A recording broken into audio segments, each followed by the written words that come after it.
여러분 안녕하십니까? 성경의 맥을 잡다 47번째 시간입니다. 오늘은 시가서와 언약이란 제목으로 하나님의 말씀 함께 연구해 보도록 하겠습니다.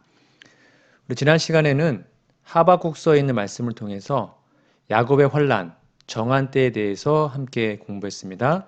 잠깐 복습을 하면 현재는 은혜의 시기입니다. 정한 때가 되기 전 은혜의 시기지만 정한 때가 되면 의인은 악인에게 환난을 당하고 악인은 하나님께 환난을 당하죠. 그래서 세상의 모든 사람들 다 환난을 당합니다. 그때를 공의의 시기라고 합니다. 즉 우리들은 하나님께서 안식으로 갚아주시는 완벽하게 보호해 주시는 공의의 시기를 함께 배웠어요. 그래서 의인들은 야고의 환난을 당하고 악인들은 칠재앙을 당하죠. 그러니까 야고의 환난은 절대로 무서운 것이 아닙니다. 의인의 기도가 100% 응답되는 시기, 그것이 바로 야곱의 환난입니다.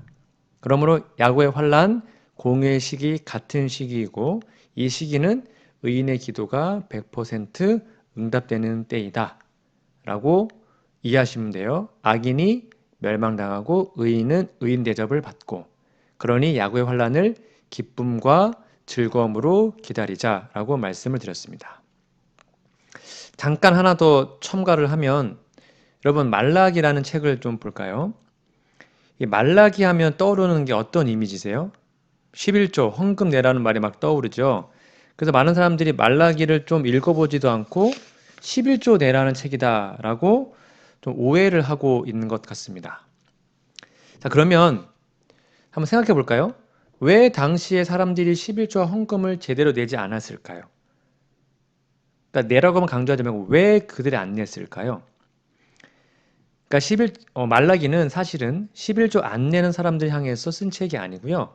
11조로 내라고 말해야 되는 제사장들이 그렇게 일을 안 하니까 레위 제사장들에게 야, 너 하나님과 언약 맺은 특별한 사람들로서 왜 백성들에게 그냥 놔두냐? 11조 내라고 가르쳐야지 라는 기별이 들어있는 책입니다. 그러면 왜 제사장들이 11조 생활에 대해서 제대로 가르치지 못했을까요? 말라기 3장 14절부터 보면 이런 말씀이 있어요.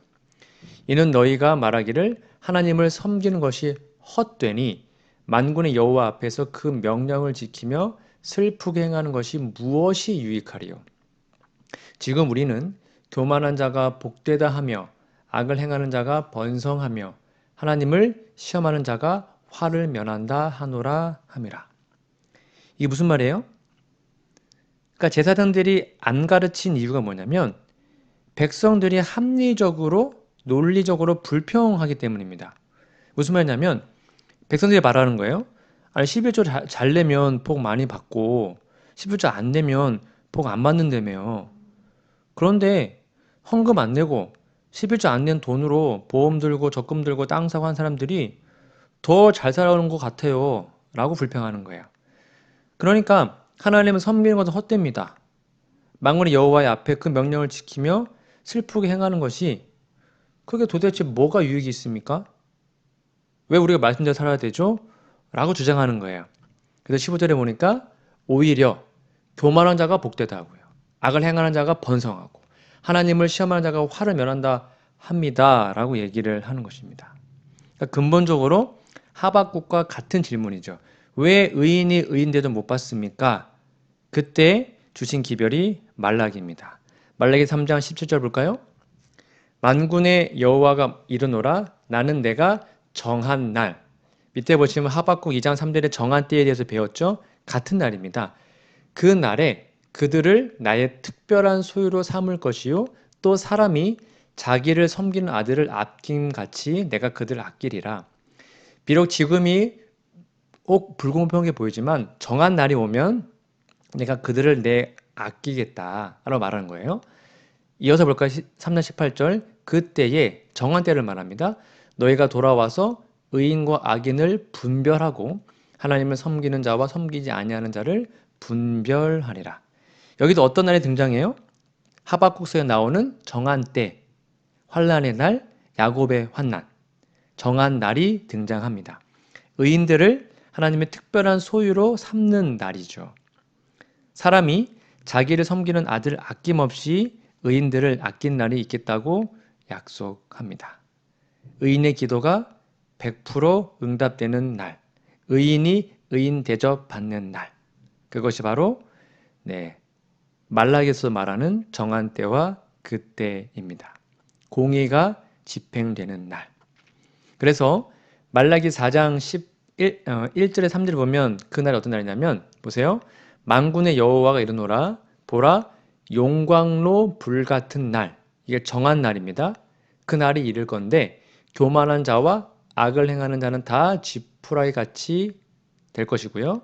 그 이르는 날, 정한 날이죠. 그들을 살라 그 뿌리와 가지를 남기지 아니할 것입니다. 악인이 멸망당하는 거죠. 그러나 2절 내 이름을 경외하는 너희 의인들이죠. 공의로운 해가 떠올라서 치료하는 광선을 비추리니 너희가 나가서 외양간에서 나온 송아지 같이 뛰리라. 3절 중요합니다. 또 너희가 악인을 밟을 것이니 그들이 내가 정한 날에 너희의 발바닥 밑에 재와 같으리라.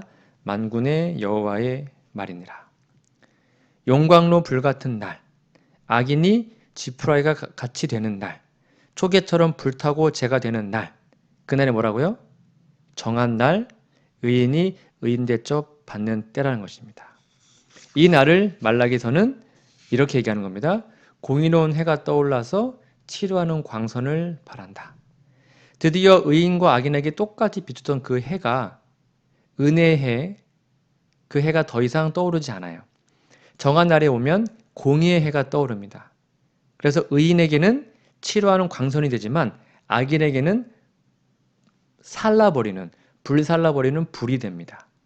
공의의 태양이 떠오르는 순간 그날 마치 햇빛을 보지 못해 병든 송아지 같던 의인들은 순식간에 치료받고 변화돼서 하늘로 승천하게 될 것입니다. 여러분 이때가 반드시 올 거예요. 믿음으로 그때를 기다리세요. 그날을 기다리십시오. 야곱의 환난을 두려워하지 마십시오.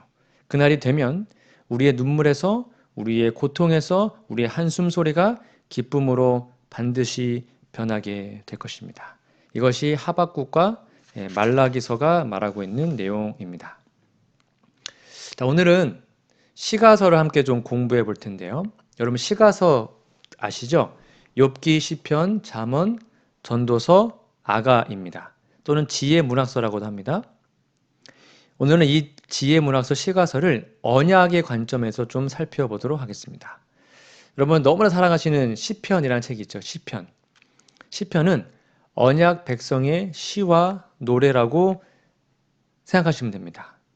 언약 백성들이 감사한 일이 있을 때 여호와의 헤세드, 언약적 사랑을 찬양합니다. 고난당할 때 하나님께 심판해달라고 눈물로 호소하죠. 언약을 떠나갔을 때 회개하는 기도를 드립니다. 이렇게 삶 속 겪게 되는 언약 백성들의 신앙적 경험들이 시와 찬미로 녹아있는 것이 시편이에요. 그 시편은 하루 이틀에 완성된 것이 아닙니다. 모세로부터 포로 귀환까지 약 1000년에 걸쳐 기록된 것이 시편입니다. 그 중에 대표적인 시편이 여러분 잘 아시는 목자의 시 시편 23편입니다. 여러분 우리가 지금까지 배운 언약 용어, 이미지를 다 동원해서 언약의 눈으로 이 시편을 다시 한번 볼게요. 자, 1절 보실까요? 여호와는 나의 목자시니 내게 부족함이 없으리로다. 여기 보니까 여호와 시인 자신의 관계를 뭐라 비유하고 있어요? 여호와는 목자, 자신은 양. 목자와 양은 언약 관계라고 제가 미리 말씀드렸습니다. 자, 2절 보니까요. 그가 나를 푸른 초장 또는 푸른 풀밭에 누이시며 쉴 만한 물가로 인도하시는도다. 여기 푸른 풀밭 나옵니다. 쉴 만한 물가. 이거는 자동적으로 신명 28장에서 하나님의 언약에 충성했을 때 비가 내리고 물이 흐르고 풀이 돋아나는 아름다운 축복의 장면이 떠올라야 됩니다. 그러니까 하나님의 언약 안에 있을 때에 풍성한 복이 내리는 장면이 여기 있는 거예요. 언약 안에 있으면 1절 부족함이 없어요. 모든 게 만족입니다. 그러니까 지금 저와 여러분의 삶이 진정으로 만족함이 있나 없나를 살펴야 됩니다. 만족함이 있으면 우리는 언약 안에 있는 것입니다. 3절 볼까요? 내 영혼을 소생시키시고 자기 이름을 위하여 의의 길로 인도하시는 도다. 언약 안에 있으니까 막 영혼이 소생됩니다. 막 살아나는 것입니다. 우리의 경험 어떠한지요? 여기 자기 이름을 위한다 그랬는데 이 이름이 바로 여호와라는 이름입니다. 여러분 다시 한번 시편 23편 1절에 보시면 여호와 하나님은 이라고 말하지 않고 여호와는 이라고 말합니다. 여호와는 언약을 체결할 때 쓰는 공식적인 하나님의 이름입니다. 자, 출애굽기 6장 3절부터 5절 볼까요? 자기 이름이 나오는데요. 내가 아브라함과 이삭과 야곱에게 전능의 하나님으로 나타났으나 나의 이름을 여호와로는 그들에게 알리지 아니하였고 가나안 땅 곧 그들이 거류한 땅을 그들에게 주기로 그들과 언약하였더니 이제 애굽 사람이 종으로 삼은 이스라엘 자손의 신음소리를 내가 듣고 나의 언약을 기억하노라. 그러니까 여호와란 이름은 언약과 밀접하게 관련되어 있습니다. 근데 그 여호와께서 어떤 길로요? 의의 길로 인도하신대요.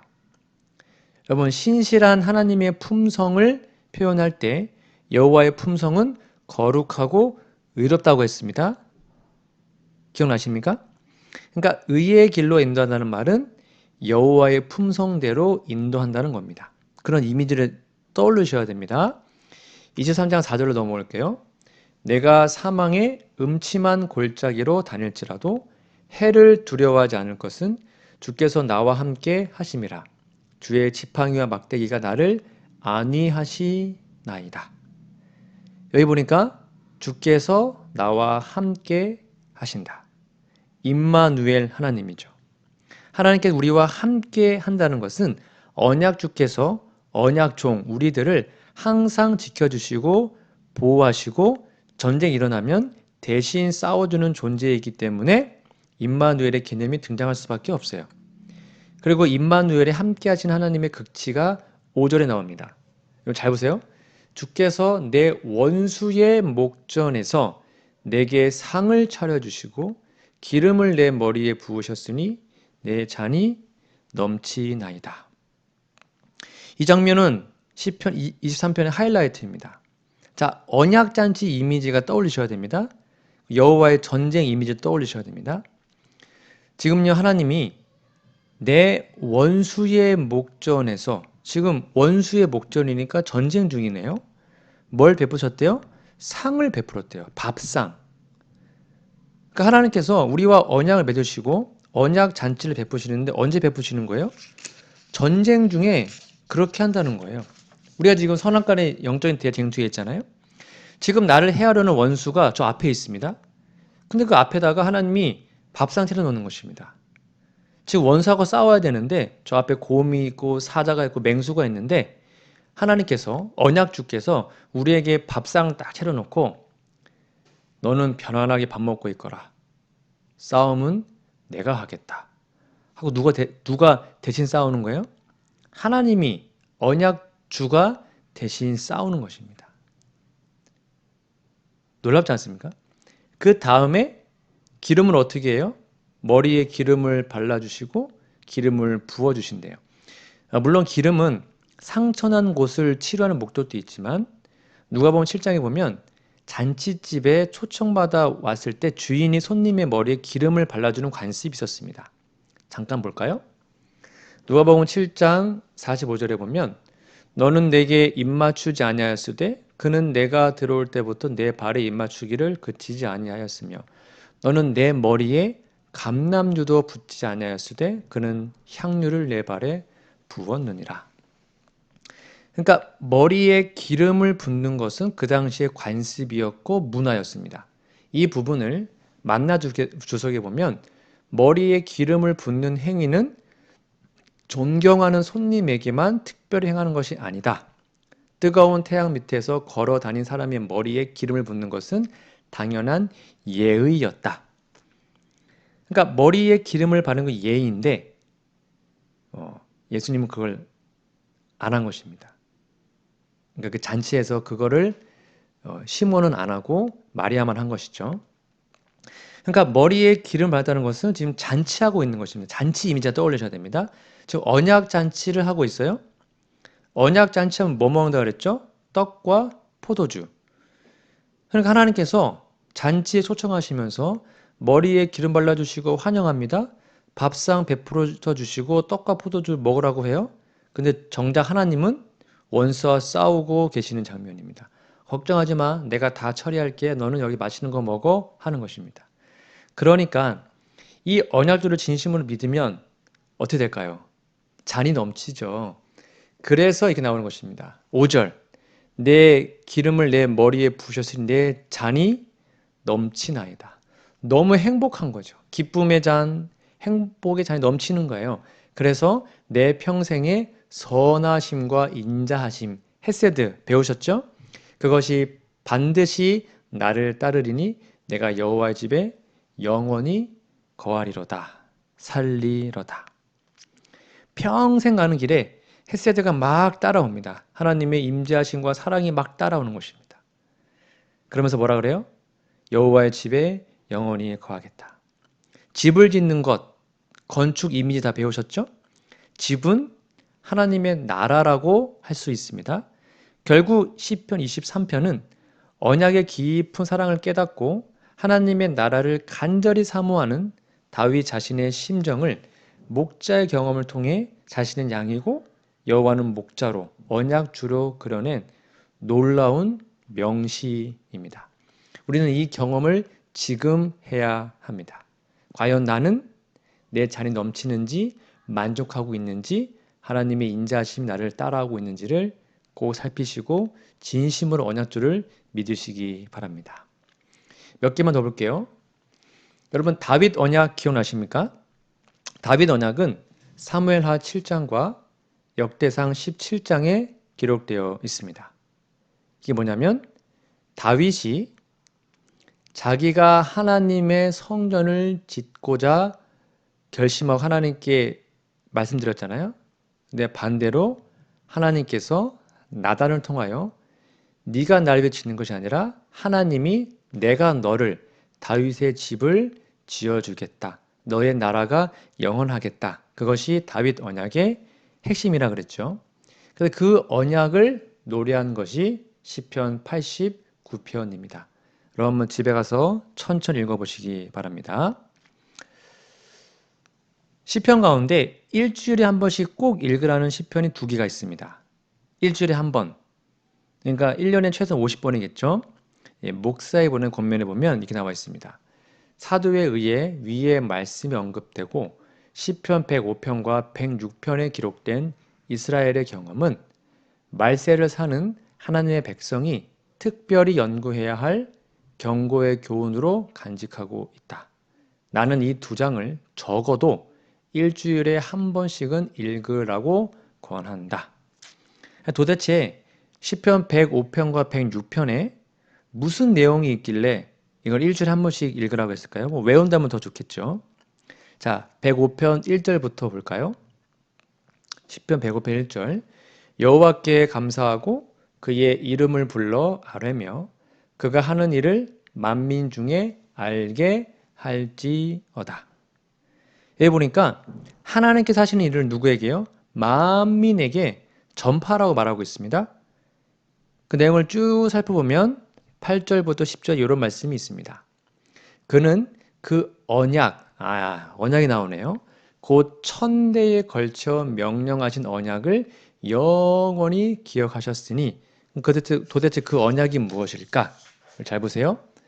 이것은 아브라함과 맺은 언약, 그렇죠? 이삭에게 하신 맹세 언약 같은 겁니다. 야곱에게 세워진 율례 같은 거예요. 곧 이스라엘에게 하신 영원한 언약이라. 그래서 아브라함과 이삭과 야곱의 하나님 그 언약이 영원한 언약이라고 얘기하고 있습니다. 그 나머지 절들은 우리가 지금까지 배웠던 언약 시리즈를 쭉 요약하고 있습니다. 언약의 요약이에요. 잠깐 살펴보시면 105편 17절부터 보면 요셉이 팔려간 이야기와 언약적 의미가 쭉 기록되어 있어요. 22절까지. 그 다음에 23절부터는 야곱 가족이 애굽으로 들어가죠. 그리고 노예가 된 배경이 쭉 설명되어 있고 26절부터는 출애굽과 열재앙이 쭉 설명되어 있고요. 그다음에 105편 39절부터는 광야 생활에 대해서 쭉 기록을 하고 있습니다. 그러면서 42절 이렇게 말을 합니다. 이는 그의 거룩한 말씀과 그의 종 아브라함을 기억하셨음이로다. 무슨 말이에요? 하나님의 언약에 충실함과 아브라함의 맺은 언약 때문에 하나님이 그들을 인도하시고 끝까지 지키셨다고 말합니다. 그게 105편이고요. 106편은 105편에 이어서 나와 있습니다. 106편 7절부터 보면 홍해 건넌 사건 쭉 나와요. 그다음에 13절부터 보면 광야에서의 반역 사건들이 쭉 나옵니다. 19절부터 보면 금송아지 숭배, 알죠? 시내산에서 했던 거. 그다음에 28절부터 보면 바알 부월 사건. 그다음에 이스라엘의 타락과 멸망, 포로됨. 이것이 쭉 나열되어 있습니다. 그러면서도 언약에 충성한 남은 무리의 신음소리에 응답하시고 언약에 신실하신 하나님을 찬양하는 것으로 맞춰지게 됩니다. 그것이 44절입니다. 그러나 여호와께서 그들의 부르짖음을 들으실 때에 그들의 고통을 돌보시며 그들을 위하여 그의 언약을 기억하시고, 중요한 단어입니다. 그 크신 인자하심, 헤세드를 따라 뜻을 돌이키사. 그들이 계속 반역하고 실패하고 죄졌는데 하나님이 용서하시고 돌이켰대요. 그들을 사로잡은 모든 자에게서 긍휼히 여김을 받게 하셨도다. 그러니까 결론적으로 얘기하면 매주마다 시편 105편과 106편을 읽으라고 권하는 이유는 이 시편이 언약의 선조들과 이스라엘 백성들의 경험을 통하여 핵심이 뭐라 그랬어요? 우리 인간들은 언약에 불충성해요. 나약합니다. 연약하고 맨날 언약을 깨요. 그럼에도 불구하고 언약에 신실하신 하나님께서 그 언약 때문에 그들을 용서하시고 그들을 지키시고 끝까지 돌보신 그 언약에 신실한 하나님을 믿고 바라보고 살라는 기별이 들어있기 때문입니다. 그래서 여러분, 언약의 하나님을 우리가 명확하게 이해하고 마음속에 새겨야 합니다. 또 하나 시편을 좀 소개할게요. 외우기도 쉽습니다. 119. 우리가 어려움 당할 때 119에 딱 전화하잖아요. 마찬가지로 시편 119편 119를 좀 찾아보겠습니다. 시편 119편은 성경의 제일 가운데 있는 책입니다. 그 중에서도 119편이 또 가운데 있어요. 그리고 시편에서 가장 길어요. 무려 176절까지 있습니다. 여러분, 이 시편은 언약이 뭔지 모르는 사람은 절대 쓸 수가 없어요. 아주 언약에 사로잡힌 사람이 쓸 수 있는 것이 시편 119편입니다. 여러분, 언약에 사로잡힌 사람, 하나님 마음에 합한 사람 누구죠? 다윗이죠. 자, 그러면 119편을 잠깐 설명을 드리면 히브리 알파벳이 있습니다. 우리는 기역, 리은, 디귿. 히브리 알파벳이 22개입니다. 근데 그 22개를 각 알파벳에 두은 첫 머리 글자를 따서 맞춘 시가 119편입니다. 그러니까 우리는 이제 한글로 번역됐으니까 그 느낌이 없잖아요. 근데 알파벳 22개를 한글로 번역하면 가나다순 이렇게 말하는 거예요. 이 시를 쓰는데 몇 가지 규칙이 있습니다. 예를 들면 각 알파벳을 이용해서 8절씩 시를 씁니다. 이렇게 말하면 가로 시작하면 가가 1절부터 8절까지, 나는 9절부터 16절. 그래서 그 매 절마다 언약의 말씀을 뜻하는 뭐 계명, 말씀, 증거, 율법, 율례, 규례 같은 단어를 바꿔가면서 한 절씩 사용해야 되는 거예요. 다 끝나면 9절부터 17절까지는 나로 시작해야 됩니다. 이렇게 쭉 바꾸는 거예요. 그래서 제가 예를 들어보면 이런 것입니다. 1절, 가정에 주의 말씀이 있는 사람은 복이 있으며, 가로 시작됐죠? 그리고 말씀, 언약의 말씀이 나오죠? 2절, 가난해도 주의 계명을 순종하는 자 되게 하소서. 3절, 가문을 따라 주의 율법을 사랑하는 자 되게 하소서. 나 4절 가혹한 시련이 와도 주의 증거를 따르리이다. 5절 가는 길에 오는 길에 주의 규례를 높이리이다. 6절 가장 아름다운 노래로 주의 율례를 찬양하여라. 7절 가고 싶은 하늘나라 주의 계명 따라 가오리다. 8절 가자 주의 말씀 두고 온 세상 끝까지. 그러니까 이런 식으로 썼다는 거예요. 시편 119편이. 그러면서 9절은 나로 시작합니다. 나의 가장 사랑하는 하나님의 말씀. 이런 식으로요. 이렇게 하니까 총 알파벳이 22개 그리고 8절씩 반복. 그러니까 총 176절이 되는 것입니다.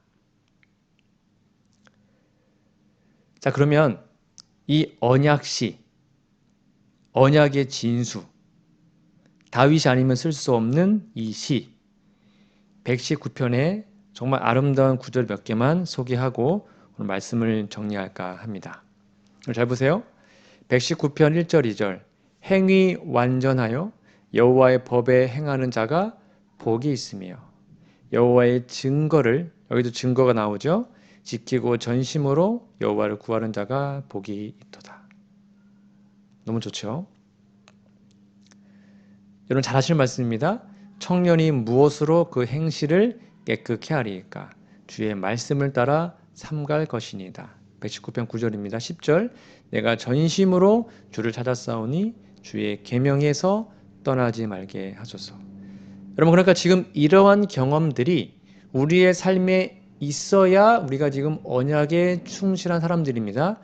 이런 경험이 없으면 우리가 언약을 지금 떠나 있는 거예요. 여러분 삶에 그대로 적용해 보세요.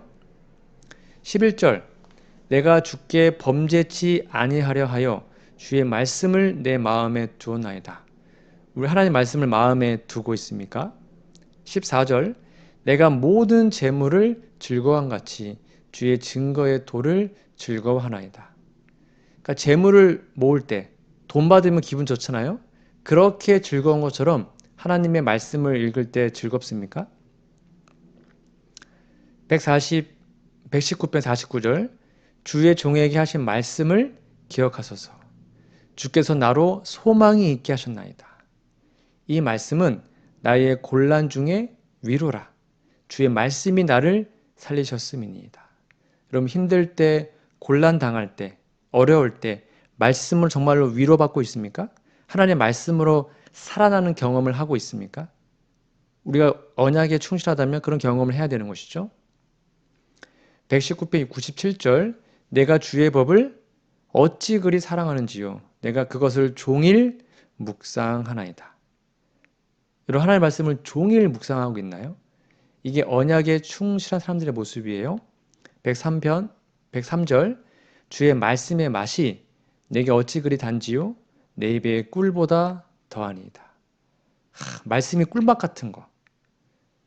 이런 경험을 하고 있습니까? 105절 잘하신 말씀이죠. 주의 말씀은 내 발의 등이요 내 길의 빛이니이다.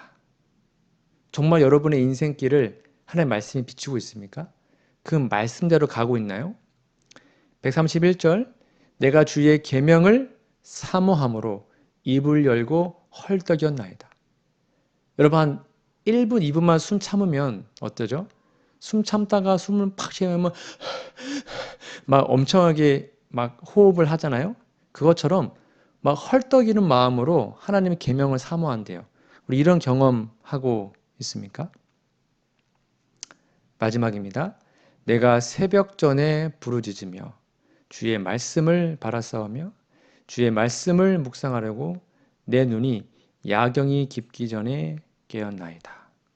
우리 정말로 이러한 경험을 하고 있는지요? 여러분 이러한 경험이 언약에 충실한 사람의 경험이며 이러한 경험을 하는 사람들이 의인에 속해 있는 사람들이고 이러한 경험하는 것이 곧 복을 받아 구원을 받는 사람들의 모습입니다. 아무쪼록 다윗처럼 이러한 놀라운 언약에 미친 사람, 언약에 사로잡힌 사람, 언약주 하나님을 열렬하게 사랑하는 사람이 우리 모두가 되었으면 좋겠습니다. 다음 시간에 이어서 더 보도록 하겠습니다. 다음 시간까지 영육간에 강건하시기 바랍니다. 감사합니다.